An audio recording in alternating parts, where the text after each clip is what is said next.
don't stop.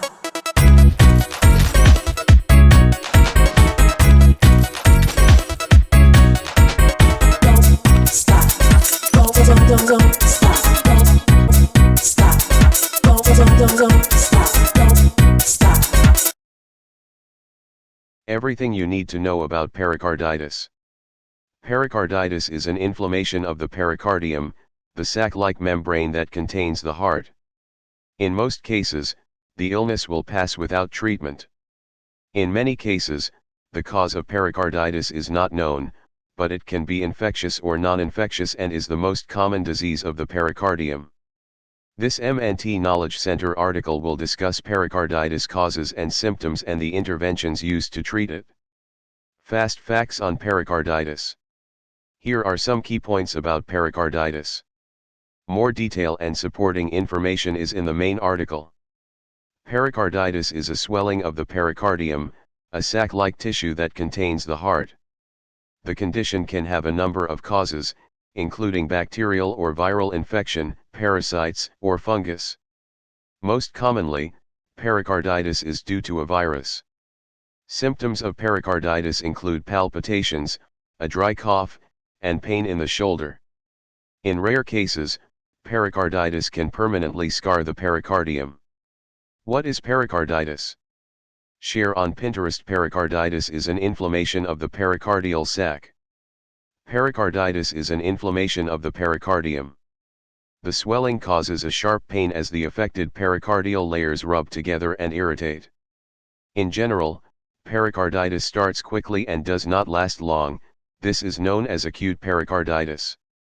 If pericarditis lasts for a longer period, it is referred to as chronic pericarditis. Chronic pericarditis is further split into two categories. Incessant, this type occurs within 6 weeks of weaning medical treatment for acute pericarditis. Intermittent, the type occurs after 6 weeks of reducing medical treatment for acute pericarditis. Some clinicians further split pericarditis down into 5 groups, depending on the type of fluid that accumulates around the heart. Serous, this involves pale, yellow, transparent fluid. Purulent, this group is identified by the presence of white-yellow pus. Fibrinous, this group consists of fibrin, a blood clotting agent, and leukocytes, a type of white blood cells. Caseous, caseous necrosis is a form of cell death. Affected tissue develops a cheese-like appearance. Hemorrhagic, this type involves a blood-based fluid. Ather classification, acute pericarditis, this type of pericarditis starts suddenly, but patients are likely to observe pain and other signs for 2 to 3 weeks. However, the possibility of it occurring again is likely. It can be difficult to evaluate the difference between the pain because of a heart attack and acute pericarditis. Recurrent pericarditis, after you have faced an episode of acute pericarditis, there is a possibility of recurrent pericarditis. It occurs about 4 to 6 weeks after you have suffered from acute pericarditis, and you are likely to observe any symptoms in between the time frame. Incessant pericarditis, this type lasts from 4 to 6 weeks and does not last more than 3 months. You can observe continuous symptoms like chest pain. Chronic constrictive pericarditis, this is a type as it develops slowly and has a longer duration than incessant pericarditis, like more than 3 months. Ather classification, specific types. Idiopathic pericarditis, the cause of acute pericarditis is often difficult to establish, and idiopathic pericarditis remains the most common diagnosis. Most cases are presumed to have a viral etiology. Viral pericarditis. Coxsackie virus B and echovirus are the most common viruses, and a 4-fold increase in antiviral titers is required for the diagnosis. Patients often experience a prodrome of an upper respiratory tract infection. The prognosis of viral pericarditis is generally good, with a self-limited course, and if uncomplicated, patients may be treated on an outpatient basis. Purulent pericarditis. Before the antibiotic era, pneumonia was the prime cause of purulent pericarditis. Currently, causes include thoracic surgery, chemotherapy, immunosuppression, and hemodialysis, as well as extension from pneumonia and emphysema. Presentation is usually acute with high fevers, chills, night sweats, and dyspnea, but the classic findings of chest pain or friction rub are rare. Cardiac tamponade is common, 42% to 77% of patients in selected series, and mortality is high. If purulent pericarditis is suspected, hospital admission, treatment with intravenous, broad-spectrum antibiotics and urgent drainage is recommended. Findings on pericardial fluid analysis include a high protein level, greater than 6g/dl, a low glucose level, 35 mg/dl, and a very high leukocyte count, 6,000, 240,000/mm3. Tuberculous pericarditis. Tuberculous pericarditis occurs in 1% to 2% of cases of pulmonary tuberculosis. It remains the leading cause of pericarditis in some developing countries. Immunocompromised or human immunodeficiency virus, HIV, positive patients are at increased risk. For nonspecific symptoms such as dyspnea, fever, chills, and night sweats develop slowly, and a friction rub or chest pain is often absent. A patient with suspected or diagnosed pericardial tuberculosis should be hospitalized and antituberculous therapy started promptly. Analysis of the pericardial fluid shows high specific gravity, very high protein level, often greater than 6g/dl, and predominantly lymphocytic cells. A pericardial biopsy with acid-fast bacilli polymerase chain reaction testing is recommended for all patients with suspected tuberculous pericarditis. However, a normal pericardial biopsy does not exclude the diagnosis. Uremic and dialysis-associated pericarditis. Uremic pericarditis occurs in 6% to 10% of patients with advanced renal failure before hemodialysis is initiated. Blood urea nitrogen levels usually exceed 60 mg/dl. The typical ST segment elevation on the ECG usually is absent. A large hemorrhagic effusion facilitated by impaired platelet function may occur, although tamponade is rare. Alternatively, a serous pericardial effusion related to fluid overload may occur. With both forms, initiation or intensification of hemodialysis is indicated, usually leading to improvement in 1 to 2 weeks. 5,6 Pericarditis following myocardial infarction. Post-MI pericarditis is a common complication, 25%, 40% of patients with MI, and occurs early, within 3 to 10 days after the MI. Its development correlates with the extent of necrosis, is more common with anterior than inferior infarcts, and is associated with a higher 1-year mortality rate as well as a higher incidence of congestive heart failure. 7 The diagnosis of post-MI pericarditis requires symptoms or a new pericardial friction rub. A pericardial effusion alone is nonspecific. In addition to the typical ST elevation seen with acute pericarditis that may be difficult to differentiate from the actual MI in this setting, findings on the ECG are persistently positive T waves more than 2 days after MI or normalization of previously inverted T waves. 8 Post-cardiac injury syndrome. Dressler's syndrome typically occurs 2 to 3 weeks after MI or open heart surgery. An autoimmune component involving sensitization to myocardial self-antigens at the time of infarction is believed to be responsible. The fully expressed syndrome consists of pleuritic chest pain, fever, leukocytosis, and a pericardial friction rub. Pleural effusions or pulmonary infiltrates may be seen. 9 Malignancy. Pericarditis associated with malignancy is caused mainly by metastatic disease. Pericarditis is common in metastasized bronchogenic or breast carcinoma, Hodgkin's disease, and lymphoma. Figure 3, it is rare in primary mesothelioma and angiosarcoma. Diagnosis is based on analysis of pericardial fluid cytology, which has a sensitivity ranging from 70% to 90% and a specificity of 95% to 100%. 2 Radiation. Pericarditis. Recent or remote mediastinal radiation can cause pericarditis at any time from weeks to months after the exposure.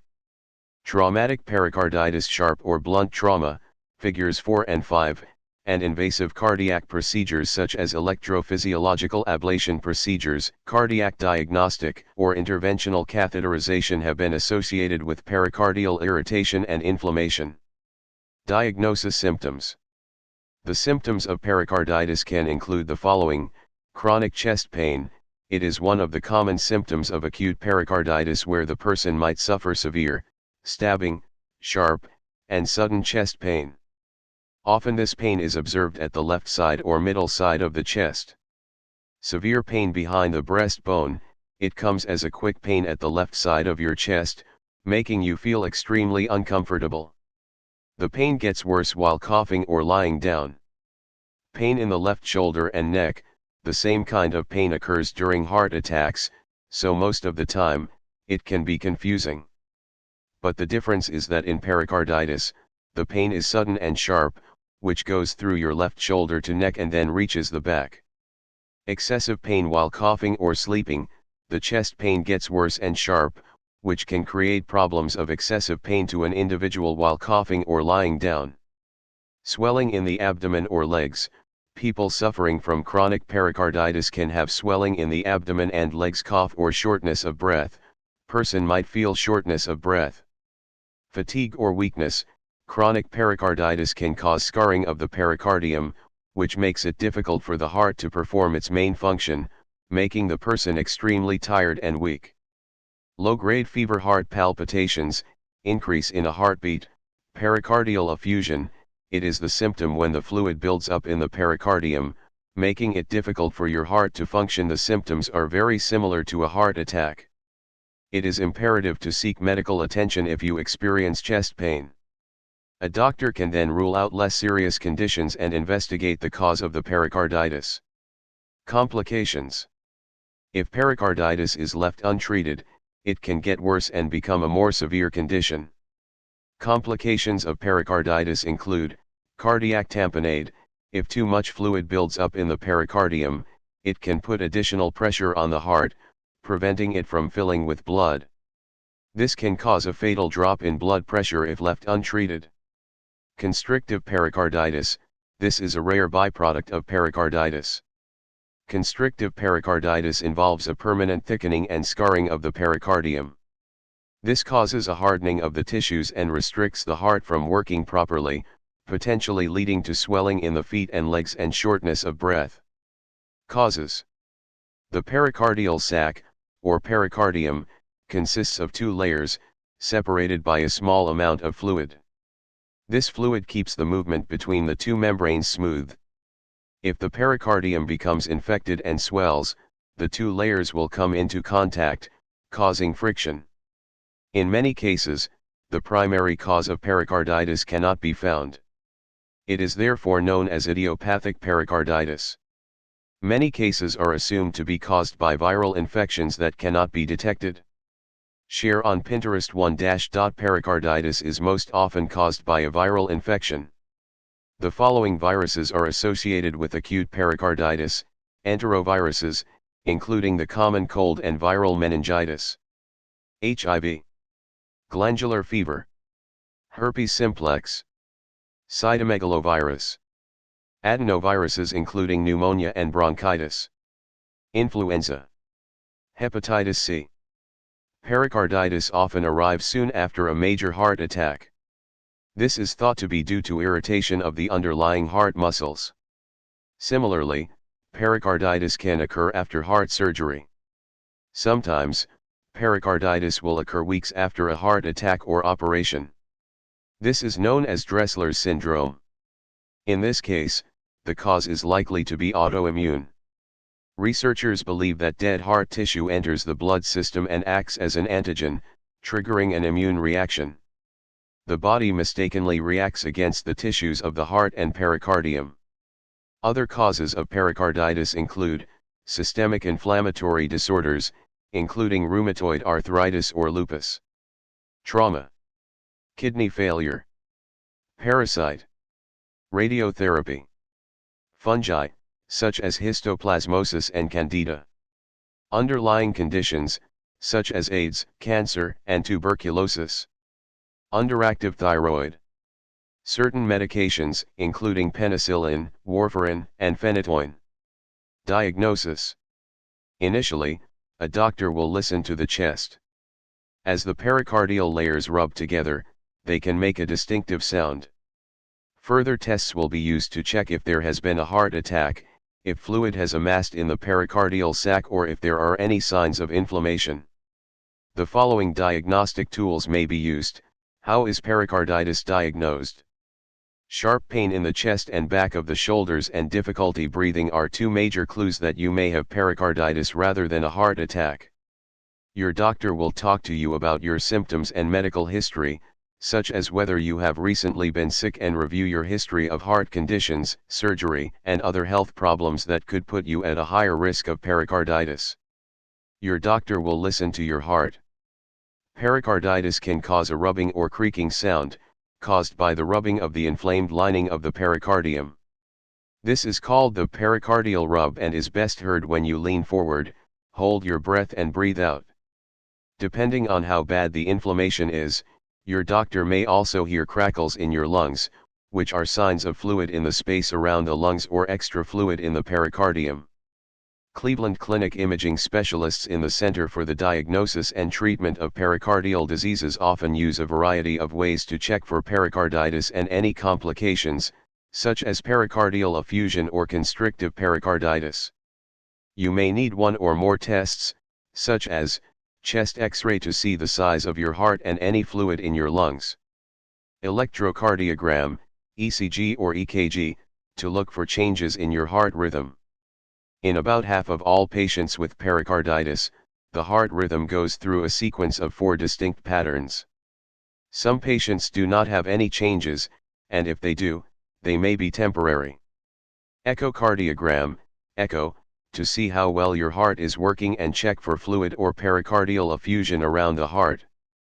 An echo will show the classic signs of constrictive pericarditis, including a stiff or thick pericardium that constricts the heart's normal movement. Cardiac MRI to check for extra fluid in the pericardium, pericardial inflammation, or thickening, or compression of the heart. A contrast agent called gadolinium is used during this highly specialized test. CT scan to look for calcium in the pericardium, fluid, inflammation, tumors and disease of the areas around the heart. Iodine dye is used during the test to get more information about the inflammation.